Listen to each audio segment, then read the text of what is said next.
Yeah, old Evan. The old Evan. Yeah, it's like a classic, it's like the old field got made. Like right by the White House. Oh, yeah.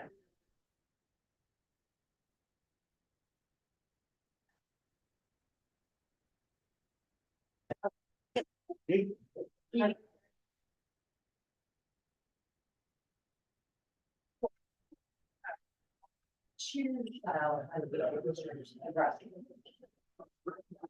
the rest. Okay. We're just making sure there's no echo.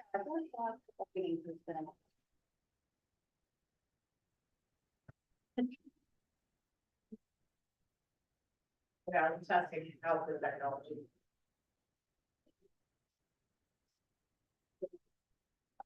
Don't make me listen to myself, Glenn. That's right. Okay. All right, well, thank you guys for being here today. I'm Paige Walters. I'm president of the Springfield City Club Board of Directors, and we are just wrapping up our candidate forum series in election season. So today we are joined by Representative Charlie Conrad from Oregon House District 12. He is running against Dan Harvick, who is not joining us today. So Charlie, we're going to have a little bit of more of a casual interview. We'll give Representative Conrad a couple minutes for an opening statement. I've got some questions prepared, but if you've got questions and want to interject, please feel free to raise your hands. We'll have a conversation. For anyone joining us online, our secretary, Lynn Goodwin, is running our virtual meeting. So if you have questions, please raise your hand or post it in the chat and we'll ask them. But you are missing out on pizza, so wish you could be here with us. Okay, so we'll give you a couple minutes now, Charlie, for your opening statement. Thank you very much. I appreciate it. Appreciate the opportunity as always to be here. And now that, I'm on the back end of my first term, one of the things I've done is I've taken time to reflect on the past few years, both initially running for office and then ultimately holding office, and how my life has changed and what I've learned. And over the course of those past few years, I've certainly had the opportunity to meet and talk to a lot of people, community members, professional staff, advocates, lobbyists, and other elected officials. And what I've taken away from all these conversations is that people deeply care about society, but they are tuned in at different levels. Some are focused on living their immediate lives, others on communities, some on the statewide or national policies, and yet others are focused on a combination of these. And that's where I fit in. I fit into this last category. My focus is ensuring people can live their lives in communities they choose, and that statewide policies support them by providing economic security and opportunities. The trick to being a proficient and successful legislator is identifying and advocating for the policies that do just this, which can be challenging given the variety of thoughts, opinions, beliefs, and values people have across the full spectrum of public policy topics. The 55,000 voters I represent have 55,000 different lives, interests, thoughts, and beliefs. I currently sit on 4 legislative committees, as well as a number of other groups. I am fortunate that the overlap between my committees, the Judiciary, Behavioral Health and Healthcare, Emergency Management, Vets, and General Government, and the Public Safety, Ways and Means Committee provides me an opportunity to be involved in tackling some of the crucial issues, such as our behavioral and mental health crisis from different lenses, public safety, the healthcare, and emergency management. I get to examine the interaction between systems and how people's lives are impacted. Changing systems is actually how we can make substantive changes that improve people's lives, not by looking narrowly at one issue through one lens, a myopic approach which just leads to poor public policy and bad outcomes for people. I'm running again because I want to build off my first term successes and accomplishments, to build off my relationships, reputation, and the knowledge I've acquired, so that people in my district and in Oregon can hopefully once again have faith in local government and state government. Faith and knowledge that we are working for all of them, that the policies we pass are practical, meaningful, and in keeping with the values of protecting personal liberties, maintaining our fiduciary responsibility to spend public money wisely, providing public safety, ensuring accountability, and providing economic stability. I've experienced how important the details and bills are. The details absolutely matter. And that is where the hard work comes into play, deciding if the proposed solutions to our challenges are actually the solutions that we need at this time, and if they are in keeping with Oregon's values. I want to continue as a representative for House District 12 to do what I can to ensure that the policy details match who we are, and to continue being a voice for the district at the tables discussing the challenges and the solutions. Thank you. Thank you. So first question, here we are in Springfield City Club. Your district, District 12, covers primarily the rural areas around Springfield. But as someone who myself lives in a rural area and commutes to urban Springfield, there's obviously a lot of crossover. Can you speak to how you view the relationship between urban Springfield and then the rural community surrounding it, and how you coordinate and collaborate with the representatives serving Springfield? Yeah, absolutely. I mean, so House District 12 certainly is rural, but I represent 8 cities. And so the interaction between the rural communities, as well as all those cities throughout, I mean, Oak Ridge certainly is going to be a little bit different than Springfield. And so the areas immediately around Springfield, those folks are going to have a little bit easier time with transportation, with access to services, with job opportunities, with healthcare, with childcare, with certain things. As you get further and further away from that radius, from that center of Springfield, and for some of those other communities, I also represent Lowell, it is different. And so we're looking at how do we actually get services out to those communities? So as Lane County, how does Lane County Public Health help? How does the sheriff's office help as we get further away? Because again, with Springfield and with some of those immediate areas, as a former Springfield police officer, I know that we used to respond to some of those areas that help cover the sheriff's office or the state police. So there's a little bit more public safety. There's more services that are available. And so in working and understanding that, you know, I work with Representative Lively. I work with some of the other representatives to ensure that our responsibilities don't stop at a city line or district lines. They extend. I have a view, and I would dare say that most of the other regional representatives in this area, we have a view that we view it as a region. What happens in my district is going to impact Springfield. We share workers. They might live in my district and work in Springfield or vice versa. These are the same people. These are Oregonians and these are our constituents, and we both share them for different reasons. And so it's important for us to work collaboratively to ensure that they've got a safe place to live and a safe place to work. And then, you know, to play, to recreate, to do all the other things that we do during our lives. So jurisdictional boundaries, political jurisdictional boundaries are one thing, but our lives don't stop at those lines. And we work together, we talk a lot, and we share some common interests in that. So you mentioned public safety, and you served on the Joint Interim Committee on Ways and Means on public safety. Our club had a presentation from Sheriff Harold a while back, and you had a chance to hear about some of the funding constraints that are causing a lot of workforce shortages in their area, and that's impacting pretty strongly response times, especially out in those rural communities. So can you speak to how funding for our community has come up in the legislative session during your time in service, and what some of those down the road solutions might be to increase funding in your area? So the public safety system, it's very broad, and it covers both the law enforcement side, the police, the response side. It covers 911, it covers communication, it covers the district attorney, it covers all the other criminal lawyers, it covers defense attorneys. And it is a broad system. And one of the things that hopefully we'll be able to do next long session is there's a few sessions back passed the Community Corrections Act. And it has a funding formula which is insufficient for Lane County. And one of the things I'm going to look at is how do we redo that funding formula so that our parole and probation side, so that we can actually fund our parole and probation officers, so that people that are now out in our community have the supervision they need, but also so that they have the resources so that they can hopefully get out and integrate into the community and get housing, get the jobs, start to work past their criminal history and become part of society. We need to be able to have that part of our public safety system as well. The other parts that we've looked at in our public safety, it is clearly the public defender's crisis. is something that last long session in 2023, in that long session, we passed a lot of money to go to the public defender's office. And we've heard a number of presentations. We'll hear some again at the end of May of how that process is going, how that money is being used.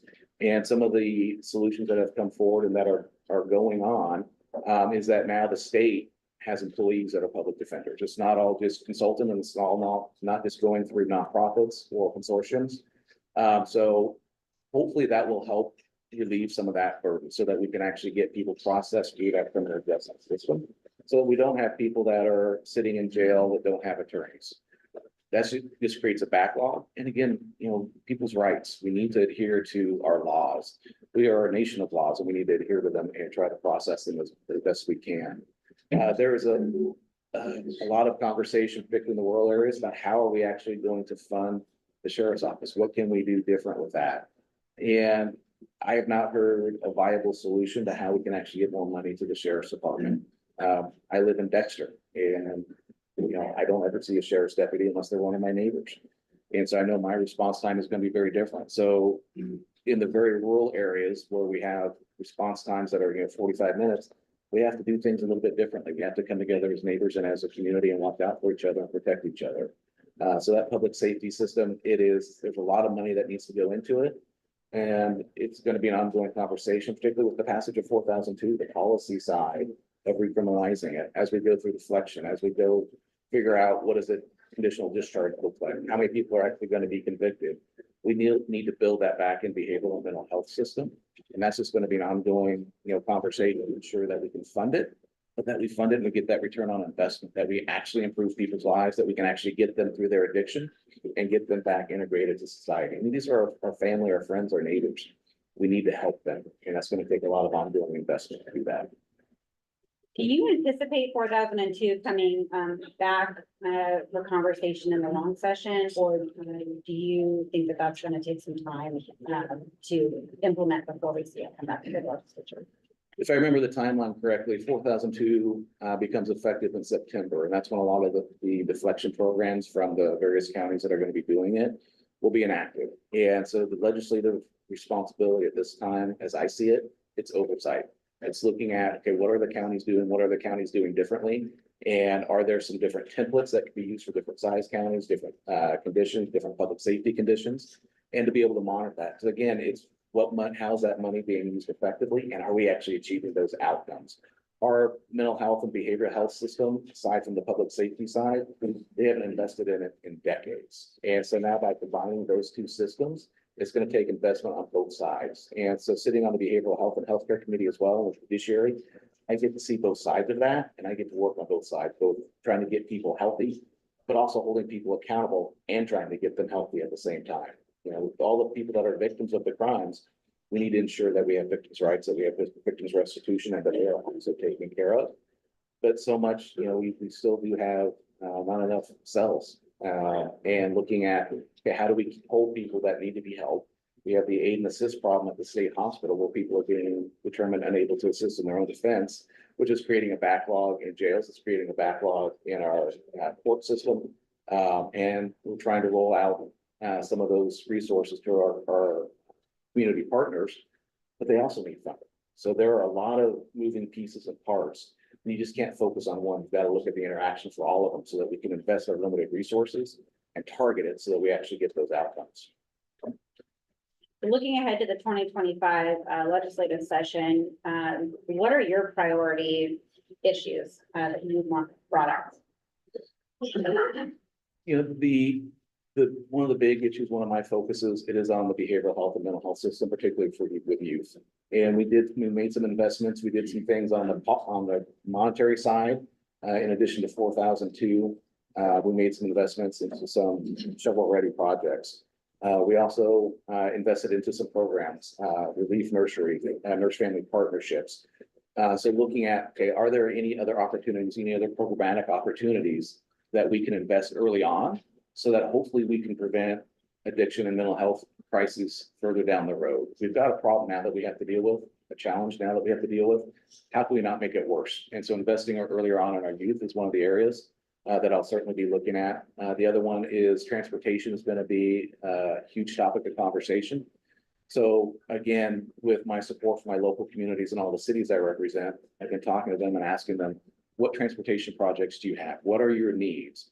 And what do we need to do so that we've got a project that A, shovel ready? And if there are any other opportunities, if there are other topics that we need to put forward, any funding packages that you're gonna be able to go for any grants or any other opportunities, just to try and compile all of those types of things. And then always ongoing for this district is emergency management. We have historically done a very poor job on the emergency management side. But we're making strides, we're making some improvements. We're gonna have, we're gonna put forward a bill to at least help out our rural school districts. For me, it's McKenzie School District, which is suffering still from lack of students coming back because of the fire, because of how long it's taken to get monies out to build houses. All the houses that were burnt down, all the families now that can't return, those are students. And so financially, schools and some of the school districts are suffering. So we're gonna be looking at, okay, how can we mitigate the immediate needs? But then also always going forward, when we have this tragedy happen again, what do we need to do to build in our response plan and understanding that we know that recovery actually takes 5 to 10 years. We heard about that beforehand, but now we're experiencing, 5 to 10 years. We need to plan and financially be prepared to help our communities a lot sooner and a lot faster than we should. So, actually, I have a question about this. In what ways do you believe emergency management should be improved in our district? And what role do you see yourself playing in those areas? Based off the ice storm that we had, one of the things that solidified my mind is how localized and intense a weather or emergency management event can be. So here in Springfield, it was devastating to the whole community, to power, to the trees, to everybody. Living in Dexter, just a little bit away, we had no snow, but we had an inch of ice. It was a very different experience for me. And then down in Crestwell Cottage Grove, they had some different experiences. So again, looking at it as a region, but knowing that within that region, the geographic confines, it can be a localized event, and we need to be prepared to help other communities, rural, city, all the jurisdictions and boundaries don't matter when it's a geographical event. And we need to be able to respond better. And also we need to work with our citizens and our local communities so that they can respond and help out their neighbors. A lot of the conversations that I've had, it is going to just radios. As soon as the internet is out, as soon as, not many people have landlines anymore, how are you gonna check on your neighbor if it's, you have an inch of ice out there and you can't walk, which you know if your elderly neighbor or your neighbor that has some issues is okay. So it's looking to how can we fund radios? How can we fund communications? What can we do at the local level, either police or fire, just to get out and convey information? The internet is out, we rely so heavily on it, but people want information. They need to know what's going on. Most of us can survive, 3 or 4 days without power. And we do it somewhat frequently in this district. Once we get past 4 days, 5, 6, 7, our food is start to gone bad, we're running out of fuels. Maybe we have enough firewood, maybe we don't, depending on if it's winter or summer. And that's when people need to start needing assistance. That's when we need to figure out, okay, how are we gonna get water? How are we gonna get water to somebody that lives down a long driveway that has a tree and nobody can access? How are we gonna communicate that they can come out, that we can meet them somewhere and get water? So it's those communication standards.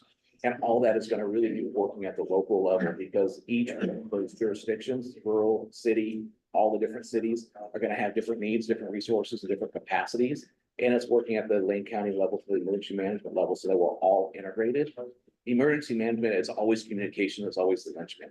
Poor communication is a poor response. Great communication means that you're responding much, much better. And that's what we always need to work on, is how to improve that communication, how to improve that communication with the people so that they know what resources are available and out there for them. Coming out of the 2020 wildfires, there's been a long road to recovery in your district, and we're starting to see some really cool innovative projects going on related to the tourism economy.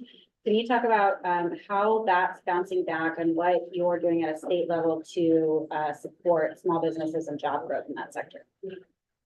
In tourism? Tourism.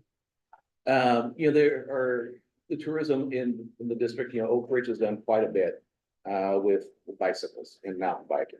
And there's some other opportunities to try and support them economically. The Oregon Department of Aviation is looking at creating a drone base up there.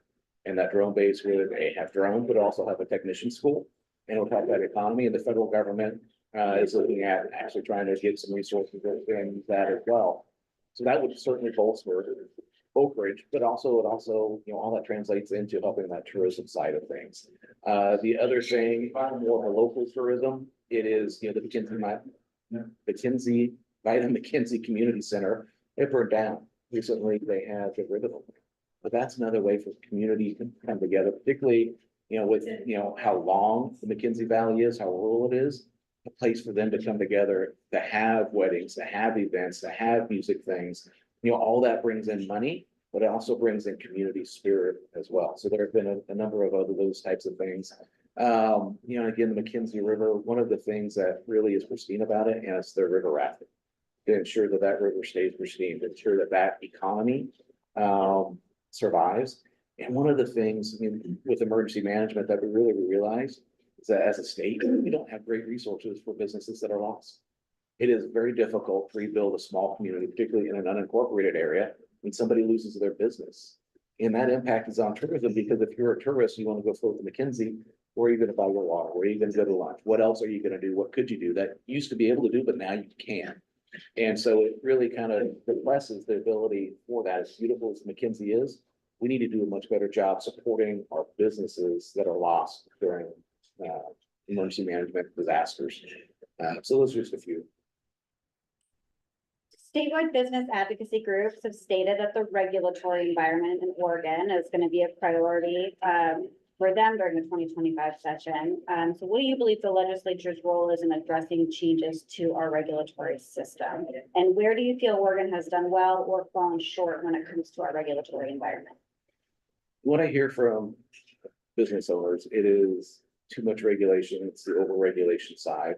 And some of it is not really knowing what the information goes to. What is it used for?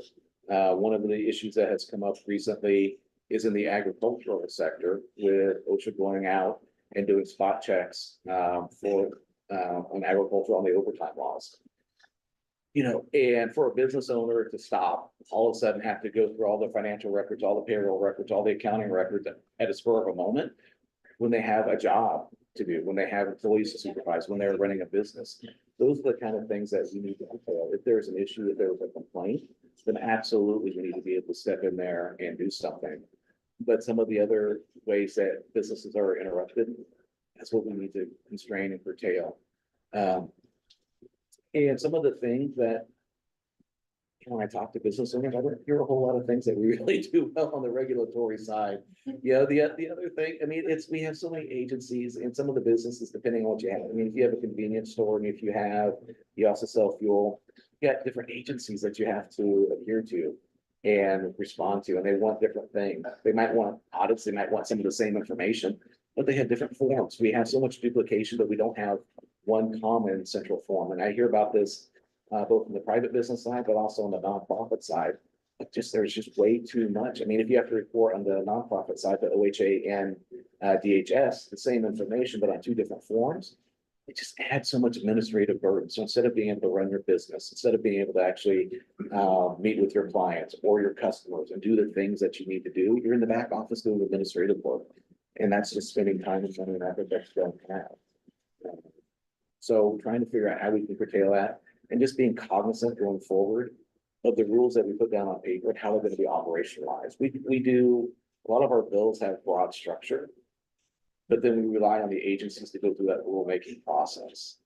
And you hear various things about the rulemaking process and how useful it is, and if the rules that come out really meet the intent of the legislation, or if they're too burdensome. And so some of that statewide culture and philosophy and mentality that goes into that. And that's why I always advocate for people to follow that rulemaking progress, to make your voice heard, to advocate for yourself.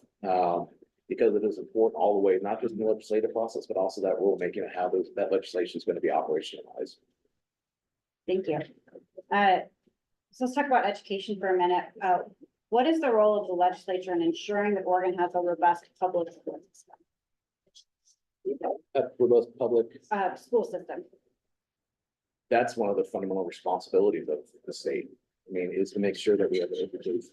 For so many reasons that I think most people understand, we have a fundamental responsibility to ensure that our children have education, that they have the equal chance to get educated. And we need to provide a broad structure at the state level to ensure that those opportunities are provided. So that kids can go there, their structure, so that the teachers can teach, they have the ability to control their classrooms. And so that they understand that they have the ability to teach kids who have different learning styles. And that the kids have a different way to learn. I mean, I'm a huge advocate of CTE programs because of that. Not everybody wants to sit down in a classroom and just do 50 math problems.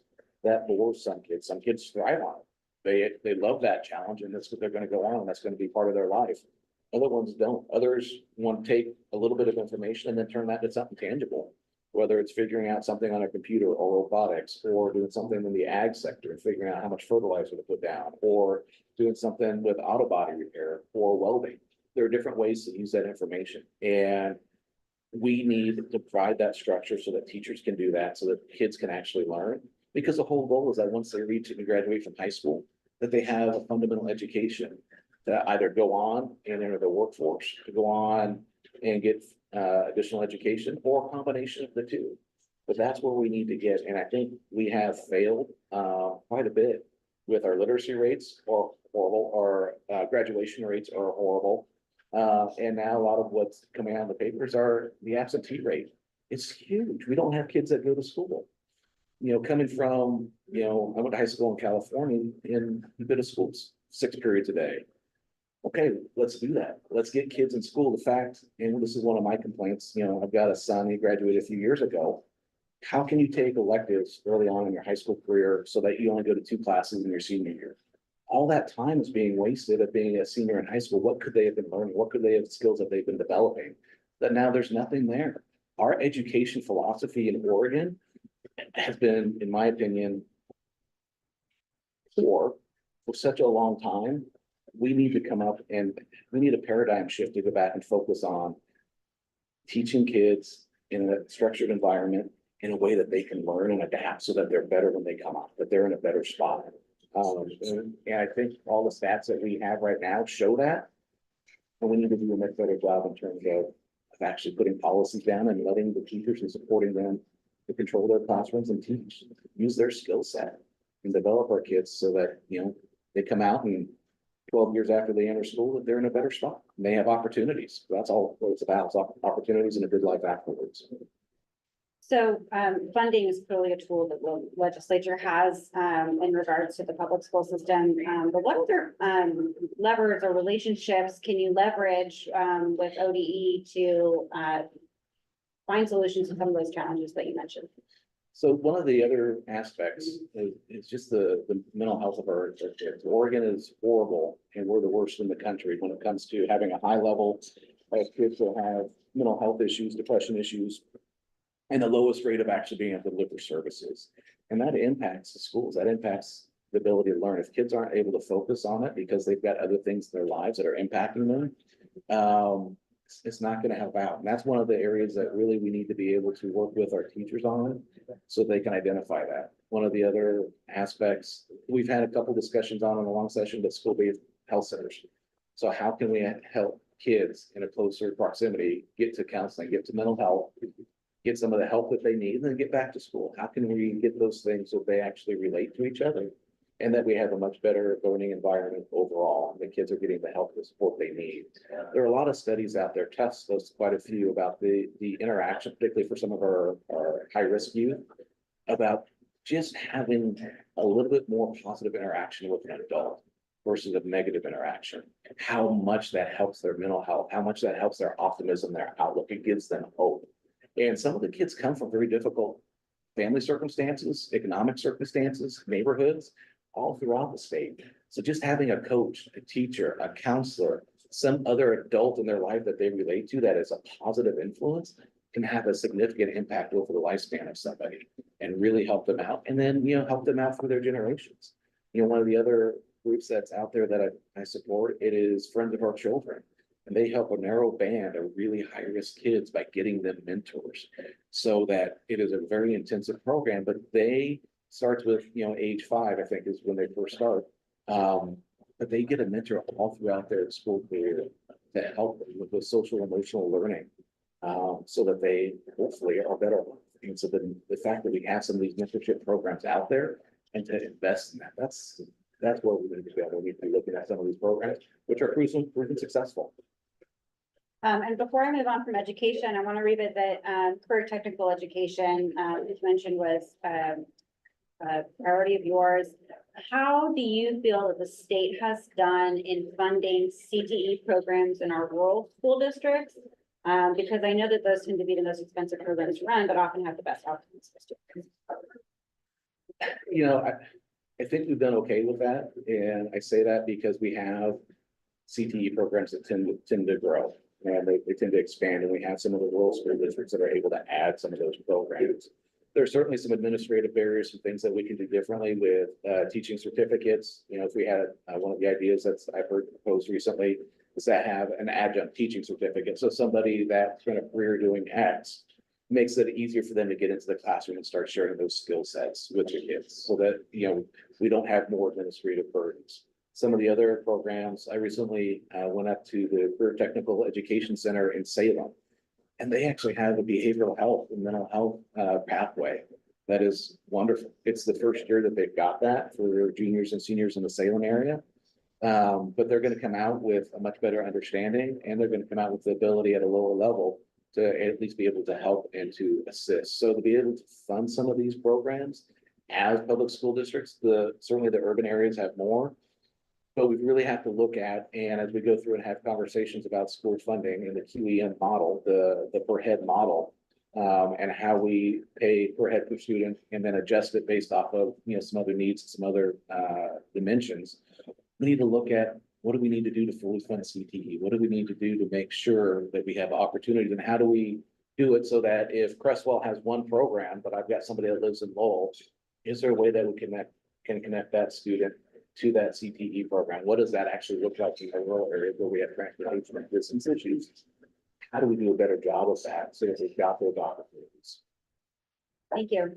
So I want to talk for a minute around cross collaboration between parties in the legislature. What strategies do you have in place to foster collaboration and bipartisanship in the legislation process? This came up a lot, you know, when I was running for the first time about working across the aisle. And with my career, decades in this public service, what party doesn't matter. It's just about the matter of serving people and doing the job. And that's the approach. Looking at Rep. Lively to tell me if I'm wrong on any of this. But my approach has always just been to talk to people. You know, just to keep, if you use Rep. Lively, he and I disagree on some of the policies and some of the solutions, but I have the utmost respect for John as a person. And when we sit across the table, we have that respect and we have those conversations, because by having that personal respect for people, and he's got so much more experience in the community and the legislature than I do, to be able to learn from him. So we disagree, but it's a chance for me to learn and really go forward and have in-depth conversations. Because if it is a personal, I mean, if you sit across the table for somebody who you personally attack or don't get along with, it's tough to have an in-depth conversation about something you disagree on. But Rep. Lively and I can have an in-depth conversation about things, shake hands at the end, and we can vote completely differently on a bill because we still see it differently, but we've tried to do that. And that's been the approach that I've taken. It's treating everybody, all my colleagues throughout the legislature, including lobbyists and advocates and everybody else that comes through the building, as people, and understanding that we have different backgrounds, different perspectives for a whole slew of different reasons. And doesn't mean that they're wrong or that they're bad. I don't impugn motives on somebody because they disagree with me. I look at, okay, how can we actually have a logical discussion?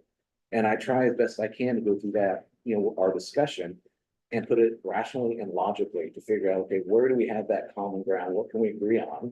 And is it values? Do we agree on the values? So should we need to have a value-based discussion as opposed to a detail-based discussion, and then figure out how we backtrack from there so we can actually get the right words on the paper? Because again, as I said before, details matter. And so it's a combination of all of that, but basically it's just being a decent person and talking to people like they're decent people and going from there. Has there been an instance in the last 2 years during your time in office when your stance on an issue has differed from that of the attorney? Oh, Good one. let me think about this for a second. I think long and hard. Yes. Okay. Next question. All right. I'm just gonna take a pause if there's any, yes, Representative Lively. Yes, sir. So, and I'm sure you hear this amongst your community, I hear it all the time here. It's called unfunded mandate. What's the role of the state versus the local governments, school districts, park districts, utility? So where is that line? First, across the standpoint of the state, even our city. Secondly, how do we address this whole issue? Which is the big issue of unfunded mandates. We got the requirements on communities and expect them to somehow pay for it. Yeah, I appreciate, so unfunded mandates and the role of the state with supporting our local communities. We are a state of local control. We are a state that relies heavily on our counties to fund a lot of services that the state, in my mind, shouldn't be operationalizing, because, you know, as I view it, the higher level of government, from cities, the county, the state, the federal government, the lower the level, the more immediate it is to constituents and the better they can operationalize it. And so for the state to sit back and look at it and go, okay, we have 241 different cities. We have all these populated and incorporated areas. We have 36 counties. How can we support all of them?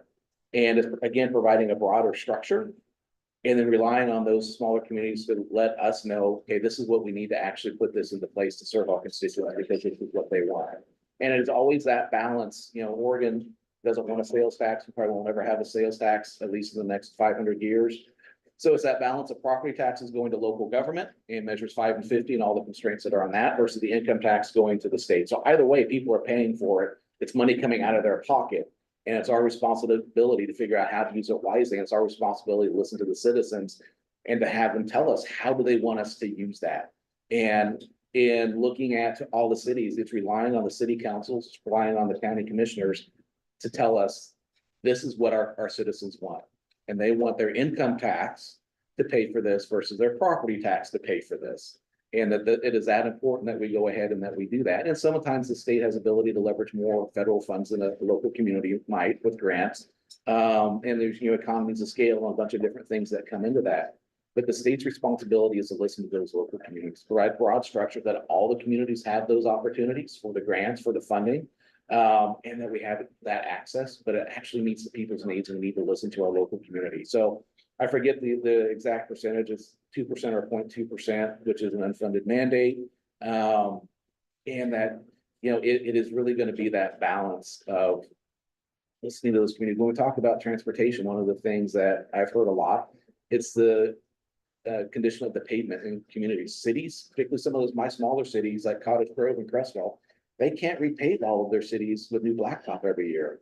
So we're gonna have to look for a way to do that from at the state level to help our local communities with some of those millions of dollars of infrastructure to be able to do that and bring that condition up. And if we can leverage some federal funds to be able to do that, then all the better. But we need to listen to our local communities and figure out what they want. And it is always talking to citizens. You know, a lot of people understand and some don't understand. Some are open to learning. But it's property tax you're paying for versus income tax you're paying for. Either way, it's going to be coming from your checkbook and your bank account. How do you want us to do this? Good question, Jen. Anyone else? Glenn. I think Mr. Lively would take strong exception if I did not ask you the same impossible question that I asked you. So I will. The state will go into the next session, the budgeting process, and it will have projections that show it needs more revenue. That's the way the budgeting process works, because you always budget for the existing condition. At the same time, they recently returned billions of dollars to the form of the TIP. Mhm.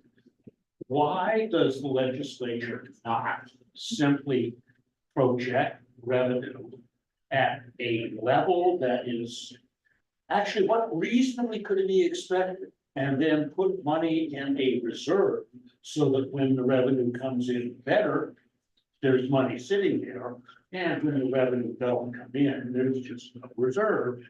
But making it possible not to have to send those billions of dollars back after they've been collected. So I fully support sending the kicker back to people. It came from people's pocketbooks. It deserves to go back to people's pocketbooks. And I know we're a state that's unique in that, so I support sending it back. But I mean, the combining the two questions, it is figuring out how do we fund our system? How do we fund everything that our citizens ask the government to fund? And what is that funding source going to be? And the kicker is actually based off of how well the economists do at predicting the revenue and the economic forecast. So it's more of a measure of their ability to predict the economic conditions than it is anything else. And your question really is about, that economic forecast. And again, with these changing environments, so setting pandemic and everything aside, the recent economic reports that are coming out, the Congressional Budget Office came out this today or yesterday, that, inflation and some of the basket of goods that they look at for the CPI, it's actually less compared to the wages that have come out. And it's, back in 2019 levels. Inflation has stalled or is down. They're looking at potentially reducing interest rates at the Fed level. So over the next 6 to 9 months, as we go through and we look at economic forecasts, these are some factors right now that are early on that are going to play into that. And it's tough to really be able to understand, at least being not a PhD in economics, what is that going to look like 9 months from now? And so as the economists go through and they do their periodic analysis, how are all these things going to translate through our very robust economy?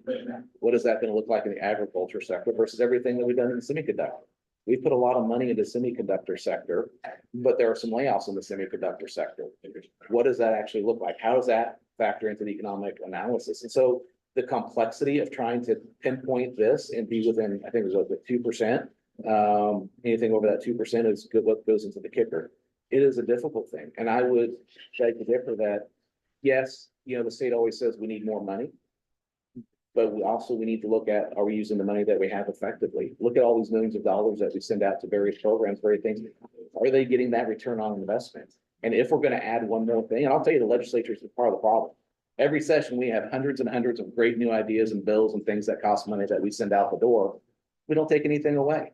All we do is keep adding and adding and adding, and not really going back and cutting some of the programs, cutting some of the funding, and looking at what can we do a little bit better, and what programs really, how are we getting that return on investment? What do we need to do to spend our money wiser?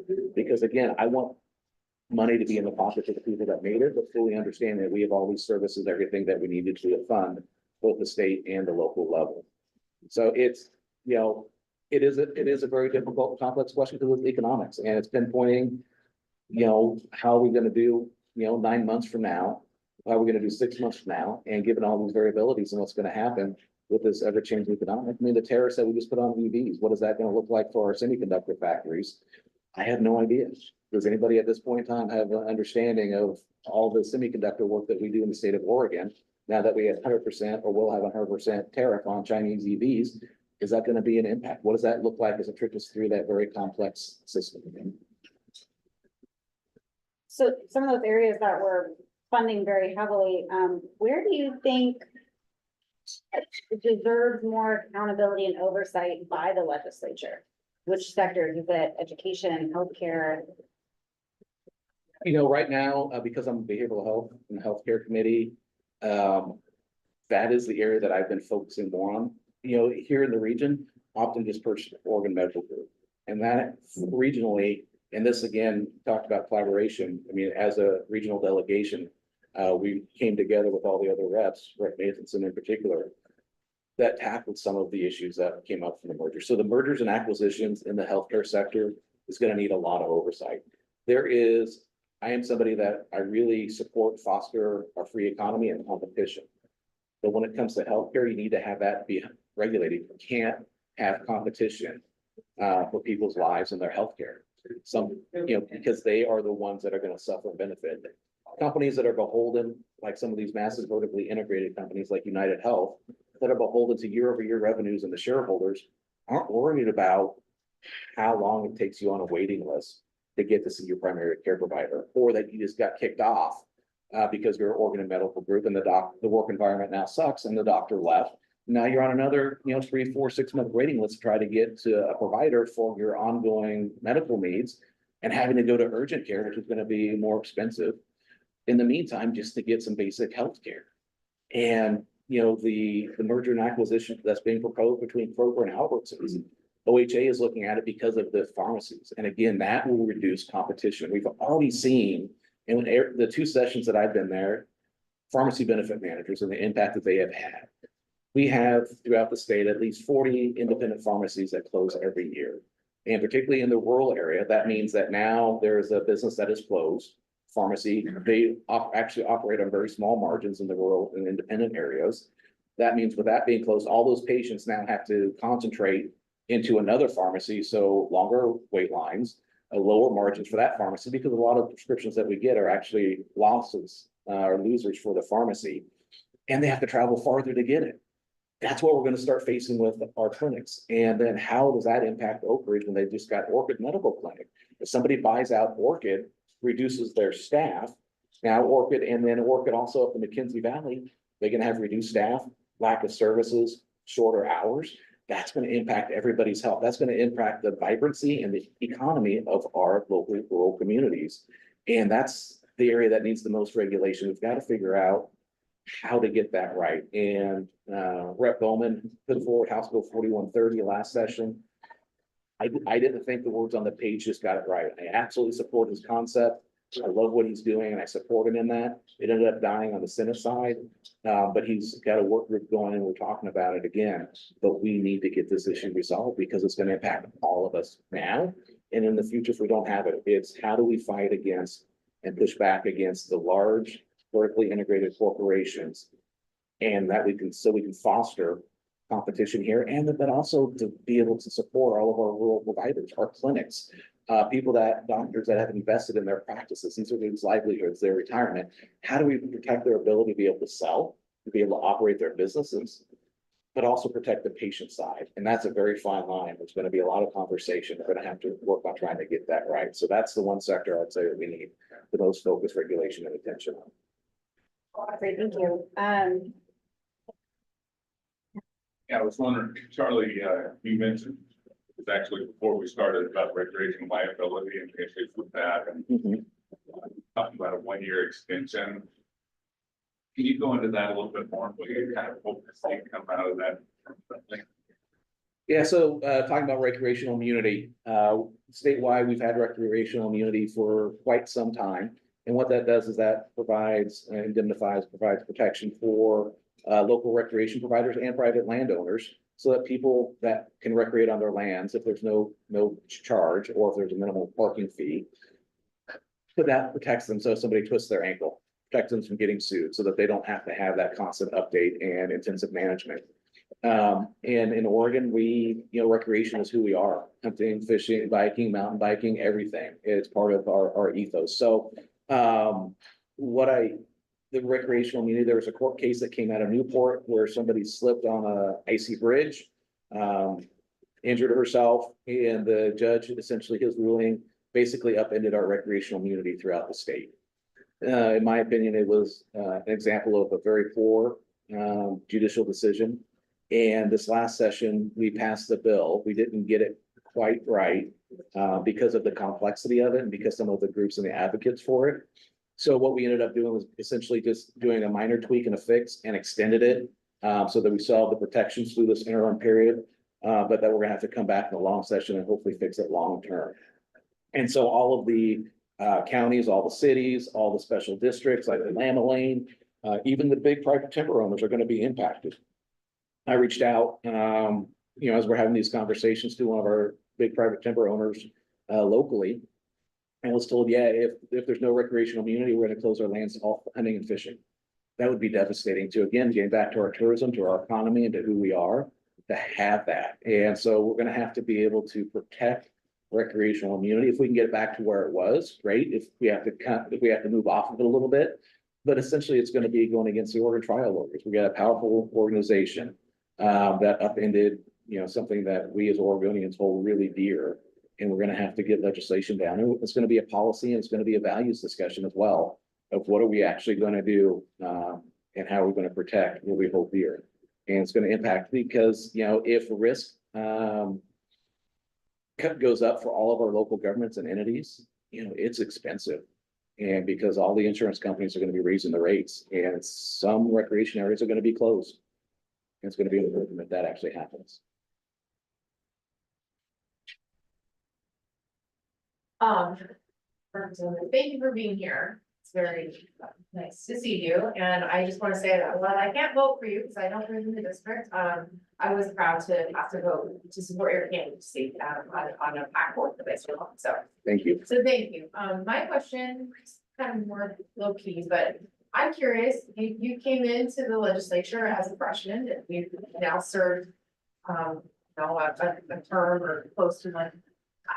Any surprises, any things that you were, surprised by or unexpected things that you learned that you weren't expecting about the process or otherwise? Yeah, I appreciate that. A couple of the things that surprised me, we've talked about a little bit of them, but it really is the quality of my colleagues across the aisle.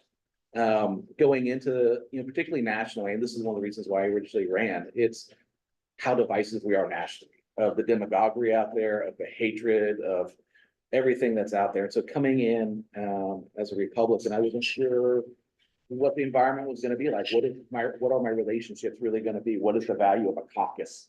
I did not know. So some of those basic understandings of what it's like, how valuable it is to be a caucus. But also how valuable it is to have those personal relationships that are aside from that caucus, right? So we've got a political party, which is different than our individual caucuses, the House caucus versus the Senate caucus, even in the same party. And then we have our individual relationships. So how all those things are layered and the respect that I have for my colleagues all throughout the building of them coming forward and actually working to represent their districts, and advocating for whatever it is that their constituents want them to advocate for. In Portland, it's tolling. That was one of the big issues. In other areas, it's also transportation, or it's healthcare, or it's housing. But to be able to come forward and understand and look at people and go, yeah, they're intelligent. They're actually trying to work for and fight for their constituents and actually represent them. So that was inspiring to see that that actually comes to fruition, and that the Oregon legislature is not how Congress is portrayed on TV, taking that their headlines are accurate. We are not them. And I am grateful that we are not them. That sounds like a horrible environment, which is why a lot of people are probably leaving, it sounds like. The other thing, it is just, the magnitude of the workload in the long session. When we had, what do we have, almost 3,000 bills as a body that were introduced. And to be able to go through hundreds and hundreds and hundreds of them, the process by quickly culling out which ones are never gonna get a public hearing. Okay, so we don't have to really worry about these right now. And then trying to prioritize and then figuring out what bills really you need to get in depth. And then even coming from decades of public service, there are a lot of things I didn't know, a lot of very specific things and nuances and getting to the different ORSs to fully understand, okay, what are the ramifications of this really gonna be? And then to translate that back up into the system, into the values, and then to the district. This is the district benefit. And with this district, across the political spectrum, it's quite ranging. And so, okay, who benefits? How do they benefit? And is this the right thing to go forward for my district? So just to balance all of those was an incredible learning lesson. And it's always going forward, trying to figure out and pinpoint, am I doing it right? And how can I improve on my own personal processes so that I can represent and advocate and then reach out to my constituents and community, let them know. I read that the state obligated $13 million towards a new baseball stadium. Seems like only a team that's voting on that. How do people in your district feel about that much money going? Is something we receive lots of emails and we have lots of conversations. And most of the emails I received were opposed to that from my district. There are a handful, and even within Eugene, particularly the neighbors that surround. Again, I used to work at the Lane Event Center. I'm very familiar with that issue. And there are a lot of people that are opposed. And, they're opposed for very valid reasons that I support their opposition. And there are people that want it. I mean, the M's have been around for a long time, and the value of the family atmosphere and all the good things. But sometimes is this the right venue? Is this the right thing? And is this the right amount of money? And one of the things that really gets me about that, and I am opposed to it because of the private public-private partnership and the amount of public money that's going in to supplement a private business. And you know, how it's, my understanding, things have changed, so I could be very wrong on this, but how it's gonna be operationalized. And how is the public interest gonna be served by putting that massive amount of money, given all the other things that we've talked about? All the other issues and monies that we have, is that the best use of state dollars? To supplement a private business that way, and what is that return on investment gonna be? So I have not heard a lot of support from my district. I don't support it. But I will support whatever the citizens of Eugene decide that they want to do, because again, it's their bond money, it's their tax money that they want to go forward with. So we'll see if we can make it work as best we can if they choose to support that. One last question. Okay, that's a big one. How do you feel about the new Imer facility in Glenwood? And how does that affect your constituents? I have, none of my constituents have ever brought that up. Yes. So, you know, I've heard about it, I've talked about it, you know, when I talk to EPUD,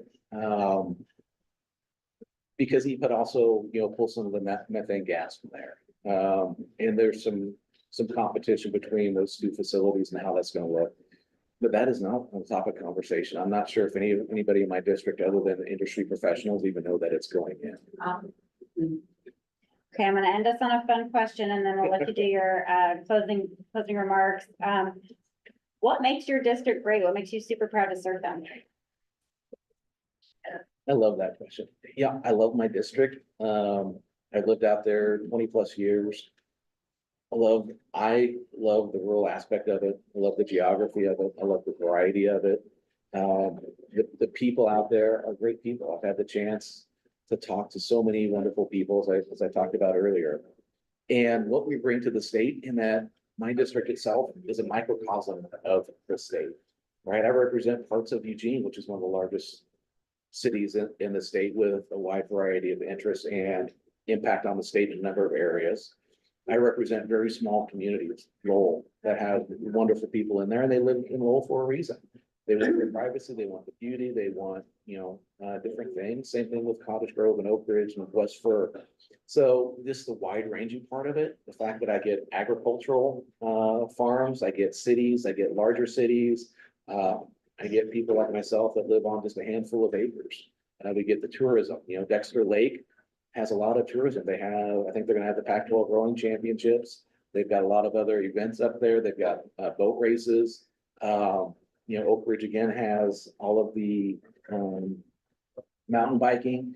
We just have so much to offer. And with everything that we have to offer to represent them and to support them, and I love that opportunity. And, you know, looking even at the voting demographics, the biggest voting demographic, the independents and unaffiliated, are 39% of my district. And the Republicans are, depending on how you want to round it, 32%, and then Democrats are, you know, slightly less than that, like 28%. So it's a wide range of people, a wide range of interests, and I love the fact that I get to hopefully be an effective voice for them. And, you know, support them so they can just live their lives, you know, whatever they think is important, go live your life, have fun and do it. And then raise your kids, your family, recreate, all those kind of things. Thank you. Any final words? Just briefly, you know, I appreciate the opportunity to be here. I appreciate all the questions. I appreciate being able to talk about such a wide array of issues. Because these issues and more are what we're going to be talking about in the upcoming session, and we're going to be getting very detailed. And undoubtedly, we're going to have competing bills. We're going to have bills on the same topic. We're going to have bills that same topic that oppose each other, and trying to mesh this out, trying to figure out what we're going to do. And again, to be able to work with my colleagues going forward, and to be able to tackle some of these challenges. And again, as to be able to represent the voices of the people in House District 12 and Oregonians. You know, that's why I'm running. I want that ability to do it again. I want to be able to be that voice. And to, again, I want to separate ourselves from a lot of the national rhetoric, a lot of that divisiveness, because that's not Oregon. We are very different, and we can do things differently, and we can actually be productive. So yeah, always optimistic, always hopeful, and always interested in being pragmatic and solution oriented, and just out there working for people. Okay, well, Representative Connor, thank you so much for joining us today.